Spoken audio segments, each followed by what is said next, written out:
আসসালামু আলাইকুম। Hello everyone, প্রিয় আপুরা ভাইয়ারা, আমার আন্টিরা সবাই কেমন আছেন? আশা করি ভালো। আপনাদের দোয়া, আল্লাহর অশেষ রহমতে আমিও ভালো আছি, সুস্থ আছি। আজকে অনেক দিন পর বোনের বাসায় যাইতেছি, প্রায় বছরের বেশি। তো কোন বোনের বাসায় বা কে কী লাগে, কী ছিল, সব কিছু আপনাদের সাথে শেয়ার করব। তো আজকে অনেক কাজকর্ম করছি, করার পর হুট করে ম্যাডাম বলতেছে যে রেহান আমরা বাইরে যাব, যা বাকিটা পরে বললো যে বোনের বাসায় ওখানে। আমি যেহেতু বুঝলাম যে আমার বোনের বাসায় ওখানে যাবে, আমি আর খুশি হয়ে গেলাম। তো কাজকর্ম করে মাত্র গোসল করলাম, গোসল করে একটু রেডি হইলাম যে এখন যাবো। তো ইনশাল্লাহ আপনাদের সাথে শেয়ার করবো যতটুকু পারি। তো কোন বোনের বাসায় আমার কেমন বোন, শেষ পর্যন্ত সাথেই থাকুন যদি দেখতে হয়, ঠিক আছে? এই আর কি। তা আমি রেডি হয়ে গেলাম, এই যে গেছি, ঈদের জামাটা পরছি, ঈদের দিন পরতে পারি নাই ব্যস্ততার কারণে, তা আজকে পরলাম। এই যে আপনারা দেখছেন অবশ্যই। তো সাথে থাকুন শেষ পর্যন্ত ইনশাআল্লাহ।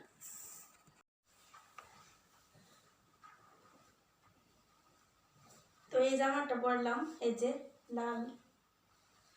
এর আগেও কিন্তু আপনাদের সাথে শেয়ার করছিলাম ঈদের মধ্যে, কিন্তু পরা হয় নাই। তো ম্যাডাম অনেকদিন রাগ করছে, আমি ঈদের মধ্যে 2 ঈদে তোমার জামা কিনা দিছি, কিন্তু তুমি 2 ঈদের এক ঈদেও পরো নাই। আমি তোমার কাছে তোমার সাথে অনেক রাগ। তো এই প্রথম বিদেশে আসার পর 2টা ঈদে আমি কোনো নতুন কাপড় পরি নাই, এই আর কি। তো যাই হোক, বেড়াতে যাই, আপুরা সাথেই থাকুন ইনশাআল্লাহ। আপুরা, আশ্চর্য ঘটনা ঘটলো, সেটা হচ্ছে আমি রেডি হয়েছি যাওয়ার জন্য, কিন্তু এই মুহূর্তে শিফা আসছে স্কুল থেকে। ওর শরীর অনেক খারাপ, ঠিক আছে? ওইখানে হসপিটালে নাকি ওরে করছে, মানে মাথার ঘোরানো, তারপরে বমি বমি ভাব, হয়তো বা ওর অসুখ হয়ে ভাইরাস হইবও, জানি না। আমার মতোই লক্ষণ ওর। তো আলহামদুলিল্লাহ, তো বলতেছে রেহান আমি যাব না, তুমি যাও আম্মুর সাথে ঘুরে আসো। তো আসলে বাচ্চারা বাসায় থাকবে, ওই শুধু শিফা শুধু বাসায় থাকবে, স্যারও নাই, ম্যাডামও নাই, আর কেউ নাই। আমি না কেমন যেন, ম্যাডামও বলতেছে সমস্যা নাই চলো, কিন্তু ও তো বেশি না, এই 14 বছর আর কি। তা আমার ভাল লাগতেছে না, আমিও যাব না। তারপরে আবার কেউ কিছু মনে করবেন না যে হ্যাঁ না বললো যাইব বেড়াইতে, এখন আর গেল না। আমার ইয়া লাগতেছে, মানে নার্ভাস লাগতেছে, জ্বরে রেখে আমি যাব না। ইনশাল্লাহ অন্য কোনো সময় আমি আপনাদের সাথে শেয়ার করব ইনশাল্লাহ। তো আমি ড্রেস পরি একটু নিজের মতো, নিজে একটু সময় কাটাই কিছুক্ষণ, তারপরে খুলে ফেলবো, এই আর কি।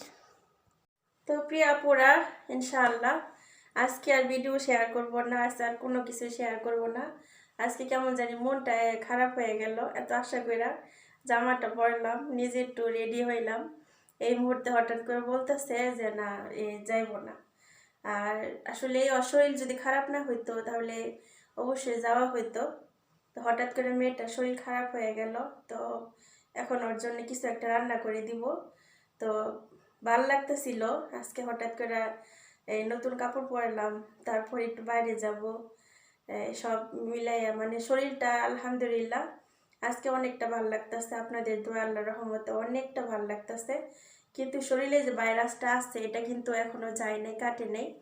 ডক্টর বলে দিচ্ছে এটা 2-3 সপ্তাহ থাকবো, কিন্তু যে ওষুধগুলো দিচ্ছে এই ওষুধগুলো শেষ হইলে আরেক পাইলে ওষুধ আনতে হইব, এটা খাইলে সম্পূর্ণ ভাইরাস শরীর থেকে কাইটা যাব। তো আজকে আমার এক পাতা শেষ, এখন আমি আবার স্যারকে বলবো যে স্যার আমার আরেক পাতা এনে দেন, দেখি কি বলে ইনশাল্লাহ। তো এই আর কি। তো আজকে যেহেতু শরীর একটু ভালো লাগতেছিল, এর জন্য ম্যাডাম বলার সাথে সাথে আমি রাজি হয়ে গেছি যে ঠিক আছে আজকে বাইরে যাব, যে ঘুরে আসি, আর বোনের বাসায় ঘুরে আসি। তো যেতেই পারলাম না, বোনের বাসায় না গিয়ে, না যেতে পেরে মনটা অনেক খারাপ হয়ে গেল। আলহামদুলিল্লাহ। তো আসলে যেটা নসিবে আছে সেটা থাকবেই, আর যেটা নসিবে নাই সেটা হবে না, এই আর কি। তো হাসতেছি আমি, মানে হাসতেছি যে এই নিজে রেডি হইলাম, ম্যাডাম হাসতে হাসতে পড়ে যেতেছে, এমন একটা অবস্থা। ম্যাডাম নিচে নামছে, নামা দেখে আমি একদম রেডি। আর নূর আমার নেওয়ার জন্য এত চেষ্টা করলাম, ও প্লিজ রেহানায় নিয়ে চলো। পরে ম্যাডামও বললো যে ঠিক আছে চলো, যেহেতু রেডি হয়েছো। তা আমি আর গেলাম না। তো মেয়েটা যেহেতু বাসার মধ্যে একা, তো ম্যাডাম অনেক হাসতেছিল যে এমনিতে রেহানারে বইলা নিতে পারি না কোথাও সহজে, আর আজকে রেহানা নিজে থেকে রেডি হয়ে গেছে।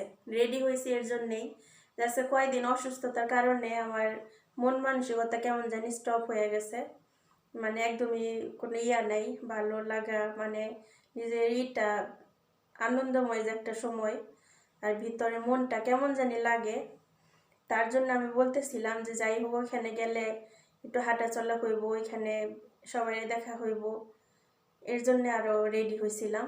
তো আলহামদুলিল্লাহ, যাই হোক আর কিছু বলবো না পুরা।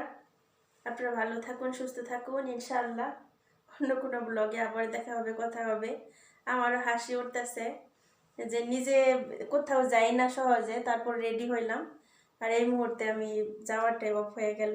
তো যাই হোক আলহামদুলিল্লাহ, আজকে এই পর্যন্ত ভিডিওটা থাকলো। পুরা কেউ কিছু মনে করবেন না, সত্যি কথাই যে রেডি হইলাম আশা কইরা, আর মেয়েটা বাসায় রইলে একা একা থাকবে, বলা যায় না কি না কি হয়ে যায়, এর জন্য আর গেলাম না। তো সবাই ভালো থাকবেন, সুস্থ থাকবেন, সবার জন্য মনের গভীর থেকে দোয়া এবং শুভকামনা রইল। আজ এ পর্যন্ত ব্লগটা, ইনশাআল্লাহ নেক্সট ব্লগে আবার দেখা হবে, কথা হবে। আল্লাহ হাফেজ, আসসালামু আলাইকুম।